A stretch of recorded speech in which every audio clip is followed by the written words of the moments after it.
Baik, kali ini kita akan membahas tips terhindar dari modus penipuan properti.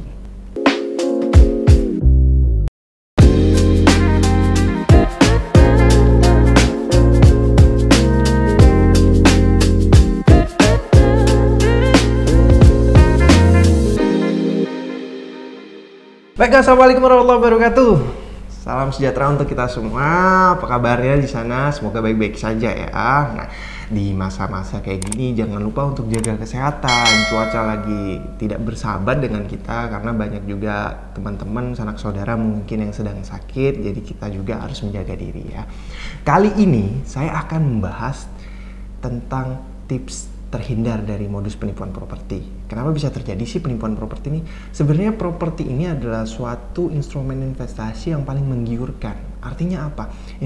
Instrumen yang lain itu pasti untung, pasti ada juga ya, namanya juga investasi ya kan, pasti berdampak baik buat kita. Tapi kenapa properti ini menjadi sebuah instrumen yang sebenarnya banyak juga peminatnya, dan peminatnya itu nggak kalah sebanyak saham sekarang lah ya.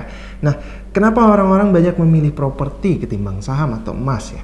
Nah, dari perspektif yang memilih properti ini karena satu, instrumen ini bisa dilihat fisiknya. Artinya apa? Ketika kita mengeluarkan sebuah dana untuk investasi ini, kita bisa lihat, oh dana yang saya keluarkan itu ini loh bentuknya. Artinya di sini loh tempatnya, oh ini loh fisiknya gitu. Nah, sedangkan emas memang ada fisiknya, tapi kadang banyak orang juga yang berpikiran, kalau aku investasi emas, aku ribet nyimpennya, nyimpen di rumah takut nanti masuk maling, nyimpen di bank mungkin biaya safe deposit boxnya mungkin lebih mahal daripada emas yang aku punya. Mungkin dia baru mulai investasi kecil-kecilan, tapi nggak ada salahnya. Semua investasi nggak ada salahnya. Nah, yang kali ini kita akan bahas itu adalah investasi properti sendiri. Kenapa investasi properti juga diminati? Karena properti ini banyak bentuknya, nggak cuman berupa rumah atau apartemen, mulai dari tanah. Jadi mulai dari tanah, rumah, apartemen, kos-kosan, semua lini properti yang bisa Anda pikirkan atau Anda temui gitu. Nah, karena memiliki nilai keuntungan yang tinggi tadi dalam jangka panjang loh ya, karena kita nggak pernah atau jarang sekali membicarakan investasi properti itu dalam jangka pendek. Artinya misalkan kita beli properti ini hari ini, lusa udah jual dengan harga itu agak jarang sih, mungkin ada yang ketemu ya kan, tapi tidak banyak mungkin. Nah begitu. Nah, jadi dengan keuntungan yang tinggi tadi, jadi orang bondong-bondong lah beli itu kan, beli properti. Nah, seiring tingginya orang minat dengan properti itu, nah ini dia jahatnya, ini dia jeleknya gitu. Seiring tingginya peminat tentang properti, nah tinggi juga modus penipuan terkait properti. Nah, kali ini kita akan bahas tips-tips agar kita terhindar dari penipuan properti itu sendiri. Nah, berikut tips yang perlu Anda ketahui sebelum membeli properti. 1. Tentukan jenis properti yang ingin dibeli atau sewa. Jadi kalau memang inginnya pertama itu, aku pengen mulai dengan punya sebidang tanah dulu. Jadi itu dulu difokusin, sebidang tanahnya. Mulai dari lokasi, pengennya di mana, mulai dari siapa penjualnya. Kita harus kenalan dulu terkait properti yang ingin kita beli itu. Misalkan tadi pengennya sewa aja gitu. Oh, mungkin aku pengen sewa properti di sini nih. Pengen harus tahu prospeknya kenapa sih pilih di situ, dan itu pemiliknya siapa gitu. Nanti persyaratan untuk sewanya apa aja. Nah, aku pegang papernya apa aja gitu. Nah, saya di sini persyaratannya apa aja, itu kita harus cross check juga.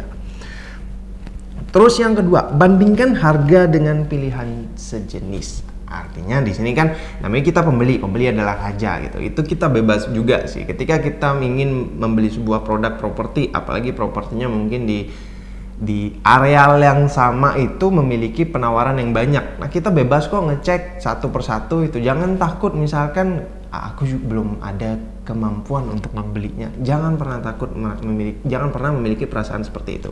Karena nggak apa-apa, kita cek aja dulu. Karena namanya juga kita kan ingin membeli, bagaimana kita bisa tahu tentang produk tersebut kalau misalnya kita tidak memulai. Jadi kita cek aja dulu, misalkan areal yang diinginkan itu terdapat 5 penawaran. Nggak apa-apa, kalau memang punya waktu luang silahkan aja datengin 5-5-nya. Kalau memang udah srek dengan misalkan 3 dari 5 tersebut, nggak apa-apa didatengin aja. Kita harus selektif juga, kita cross check dulu, bandingkan harga, terus bandingkan positifnya yang mana, negatifnya yang mana. Kita harus pintar-pintar membandingkan tadi. Dan yang ketiga, cek lokasi dan fisik properti.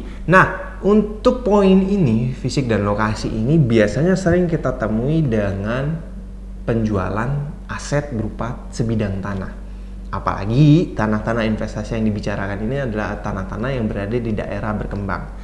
Nah, biasanya orang banyak sampai ke lokasi itu tidak pada titik poin tanah tersebut. Misalkan karena aksesnya berhenti di situ, jadi berhentinya di situ aja. Terus denger aja omongan dari marketingnya, mungkin dari yang penjualnya itu, dengar oke, nanti posisi lokasi propertinya di sebelah sana ya, jadi lurus lagi sekitar berapa meter, nanti dia di sebelah kiri atau sebelah kanan. Nah, kalau bisa dan kalau mampu, kita cek aja juga. Nah, hal ini sebenarnya juga memudahkan kita zaman sekarang ya, karena udah ada teknologi juga untuk pengecekan ini, seperti mungkin drone, mungkin ada aplikasi lah yang nggak paling murahnya. Artinya apa? Dengan aplikasi yang sudah pernah saya bahas di video-video sebelumnya, itu aplikasi dari Kementerian ATR BPN. Nah, itu sangat bermanfaat loh untuk kita yang ingin ngecek lokasi properti tersebut gitu. Jadi kalau misalkan aksesnya memang terbatas sampai di situ saja, belum ada akses yang baik untuk menujunya, nah kita bisa ngecek nih bener nggak lokasi fisiknya di situ apa enggak dengan menggunakan aplikasi itu. Nah, selanjutnya cek kredibilitas dan track record developernya. Ini hal yang sangat penting apabila kita ingin membeli sebuah properti. Karena banyak juga properti yang sudah bermunculan yang baru-baru. Apakah yang baru jelek? Enggak. Artinya kita harus cek juga kredibilitas orang pemilik properti tersebut. Karena kan nilai investasi properti ini bisa dibilang bukan nilai yang sedikit. Karena mungkin teman-teman sudah menyisihkan tabungan yang bertahun-tahun lamanya untuk membeli sebuah properti, atau mungkin memang baru dapat duit gede yang langsung terjadi gitu kan, langsung misalkan dapat rezeki nomplok dan ingin membelikan properti. Mungkin ada juga yang saat itu lagi lowong, pengen aja beli properti, tapi ketika nanti, ya mohon maaf bukan mendoakan, tapi ketika nanti suatu saat mungkin terjadi sesuatu masalah, akan berasa juga ketika kita kehilangan duit tersebut gitu loh. Nah, jadi kita harus ngecek juga kredibilitas orang yang menjualnya. Sepak terjang developernya kita harus tahu. Misalkan dia menjual rumah, kita harus tahu rumah yang didirikan. Nah, misalkan klaster dia, oh udah berdiri berapa unit sih yang udah berdiri, oh yang udah sold nih berapa unit sih, oh yang sedang berjalan nih berapa unit sih. Terus dilihat juga sepak terjangnya dari kawasan klasternya aja. Kita kan, kalau misalkan kalian aktif pengen tanya-tanya, ya monggo datang aja ke klasternya, datangin tanyain misalkan tukang-tukangnya, Pak ini rumah yang ini kapan kira-kira jadinya, kapan itu. Dari situ kan kita bisa menilai ya. Nah, di situ untuk yang properti rumah. Nah, yang properti tanah bidang bisa juga dilihat juga di situ dari sepak terjang dari konsumen-konsumen sebelumnya gimana sih. Karena sekarang zaman sosial media, saya rasa semua yang ingin melakukan selling pasti melakukan branding yang baik. Nah, dari branding tersebut Anda bisa lihat juga apakah benar sih branding yang disampaikan sama dia gitu, sepak terjangnya, apakah benar konsumen-konsumen yang sudah dilayani dengan dia tuh terlayani dengan baik atau tidak gitu. Apakah ada problem di situ. Nah, itu kita harus cross check di poin yang itu. Yang kelima, cek alamat developernya. Jadi jangan sampai, apalagi ketika kita sudah beli melalui media sosial, apalagi online nih kan, udah lanjut nih sampai transaksi, karena semua zamannya udah canggih sekarang, nggak mesti tetap muka, kita udah bisa transaksi online, kita bisa semuanya dengan cara online, bahkan tanda tangannya juga bisa dilakukan online sekarang gitu. Tapi jangan lupa poin penting yang ini sebenarnya cara kuno yang nggak mesti kalian lupakan, yaitu cek juga kantornya, alamat kantornya. Karena apa? Karena kita kan di sini berinvestasi untuk jangka panjang, bukan jangka pendek kan. Artinya kalian harus tahu juga sepak terjangnya kan. Udah kalian cek tadi kredibilitas, ya kalian harus cek juga tempatnya benar nggak di situ gitu. Posisi kantornya di mana sih gitu. Ditanyain mungkin tetangganya kalau bisa, kalau misalnya nggak bisa ya udah. Yang penting kalian tahu dulu kantornya dia di situ gitu loh. Jadi ketika ada masalah di situ ya kalian bisa datang, bisa temui gitu. Ketika kalian menemukan masalah ya kalian bisa datang ke kantornya, kalian bisa tanya gitu, dan ada orang atau person yang bisa ditanyai gitu loh. Nah, terus jika membeli properti temui langsung pemiliknya. Nah, ini mungkin agak berat ya kan ketika kita membeli dari developer yang sudah besar. Masa iya kita bisa ketemu vice president ya kan, pasti ketemu kita. Oh, nggak marketingnya, nggak tim lapangannya, kalau nggak adminnya gitu. Tapi paling nggak kita harus tahu tadi, karena kita udah ngecek tadi ya dari 2 poin sebelumnya. Kayak pertama kita udah cek kredibilitasnya, kita udah cek kantornya, kita harus temui juga personnya. Karena kan tadi sudah saya bicarakan bahwa transaksi properti sekarang ini bisa lewat online, semua udah bisa dikerjakan lewat online. Tapi jangan sampai kita yang udah mempersingkat step transaksi tadi, kita melupakan hal pentingnya. Artinya apa? Kita harus temui juga siapa sih penjualnya tadi gitu loh. Oh, ternyata ini nih, walaupun marketingnya itu gitu. bisa dilihat kan dari kita kan juga bisa menilai, oh ternyata orangnya seperti ini, oh ternyata sepak terjang kantornya kayak gini, oh kondisinya seperti ini gitu. Gunakan juga bantuan profesional, misalnya notaris. Nah, notaris ini sangat penting, artinya apa? Karena kan mungkin kita tidak melakukan transaksi setiap saat, ya kan? Kita kan tidak melakukan transaksi setiap saat. Nah, si notaris ini kan dia melayani setiap ada yang jual beli di areal tersebut ya. Setiap ada yang jual beli, ada yang balik nama, ada yang mengurus surat-surat terkait dengan properti tadi, akta tanah tadi kan. Nah, si notaris kan pasti berurusan dengan mereka yang penjual dan mereka yang pembeli.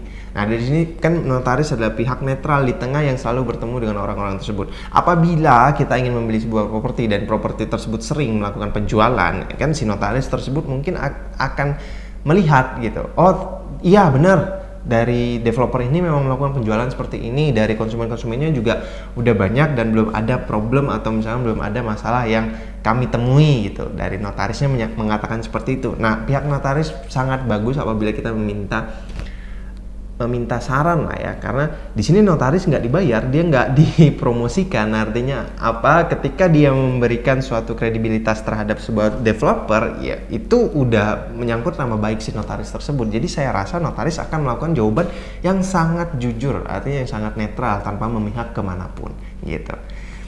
Nah, yang ke-8, poin yang penting, yang cek legalitasnya sendiri. Karena kita ingin membeli sebuah aset, nah bukti terhadap aset tersebut itu kita harus cek.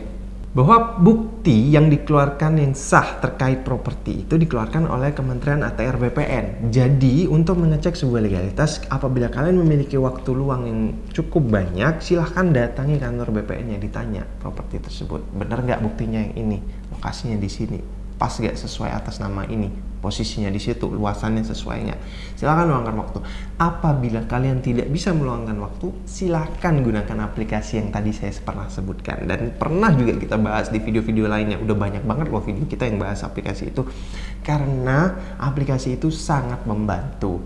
Jadi kalau misalnya kalian punya waktu luang, datangin langsung kantornya, ya kan, ditanya langsung bener nggak nih sertifikatnya di situ. Kalau misalkan kalian nggak punya waktu luang dan memang ngebet banget terhadap properti yang kalian inginkan, cek dulu lewat aplikasinya.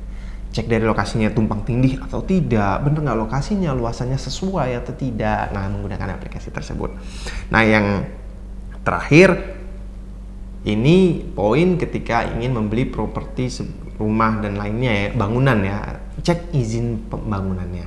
Artinya namanya juga kita ingin membeli sebuah bangunan ya kan, jadi kita harus cek juga.